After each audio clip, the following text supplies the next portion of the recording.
I trekked across a few yards, reminiscing about my childhood adventures. As I got close to my house, I saw Mr. Cardosi, the town barber, sitting on his back porch. He had lived 2 doors down from my grandparents my entire life, and I had played and gone to school with his son Matteo, or Matty as I had always called him. It was unusual for Mr. Cardosi to be home at that time of day, but it was unusual for me to be home at that time of day, too. "Hello, Mr. Cardosi," I called, waving. Mr. Cardosi didn't move. I thought that was strange, but when he sat out back, he usually had his radio turned to the Red Sox game. So maybe he just couldn't hear me. I decided to wait until I was a little closer to call out again. I waved again as I got into his backyard.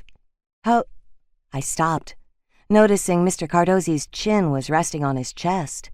Was he sleeping? I cut across the yard to check on him. This had always been the kind of neighborhood where everybody watched out for everybody else. I appreciated it now, but I'd hated it when I was a kid and Matty and I were running around causing trouble. I'd never once made it home before the news of whatever mischief we'd gotten ourselves into had reached my grandmother's ears. I walked across the lawn, wondering if I should call out to Mr. Cardosi so as not to startle him, or stay quiet to let him keep sleeping. Not wanting to scare the old man and give him a heart attack, I called out again, "Mr. Cardosi? Mr. Cardosi!" He didn't move. I slowed down as I got to the porch. "Mr. Cardosi?" I said more quietly. Still nothing. I nudged his shoulder. "Mr. Cardosi." He slumped farther over, and I got a sick feeling in the pit of my stomach. Mr. Cardosi wasn't asleep. He was dead. I backed away slowly, reaching for my phone and my purse so I could call for help. I lurked at a distance while I waited for the police and ambulance to arrive. I knew I couldn't leave, and really, I didn't want to just abandon poor Mr. Cardosi, but I didn't want to hover too closely either. I didn't know how he'd died, but I knew the police would want to look around, and I didn't want to mess with things.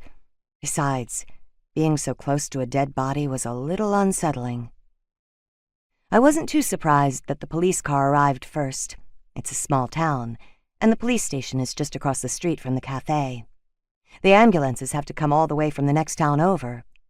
I heard the cruiser pull up, and I poked my head around the house and waved. The officer climbed out of the car and approached the house. He was a big, imposing man. Not overweight, just very tall and broad. "You the one who requested police?" he called when he spotted me. "Yup, that's me," I yelled.